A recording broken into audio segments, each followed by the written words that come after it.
Good morning everyone. School থেকে এসে একটু ফ্রেশ হয়ে নিয়েছি, তারপর একটু রেস্ট নিয়ে ছেলে মেয়েকে নিয়ে বসে পড়েছি। জেনারেলি মাই ওদেরকে পড়াতে বসাই, কিন্তু মাও ফেড আপ হয়ে গেছে। মা বলছে এবার লেখাটা তুই শেখা। সত্যি এটা বলতে দ্বিধা নেই, বাচ্চাদের পড়ানো সব থেকে কঠিন। আমি প্রথম যে স্কুলটাতে জয়েন করেছিলাম ওটা নার্সারি থেকে ক্লাস 8 পর্যন্ত ছিল। আর সব থেকে কঠিন ক্লাস কিন্তু আমার এই নার্সারিটাকেই লাগতো।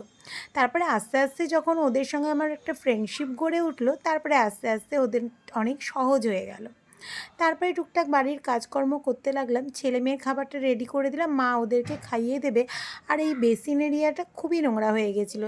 এটা রান্নাঘরের পাশেই তো, রান্নাঘরের তেল চিটেটা পুরোপুরি চলে আসে এদিকে। আর আমাদের রান্নাঘরে চিমনিও নেই, অবশ্য জানি না চিমনি কতটা কাজ করে।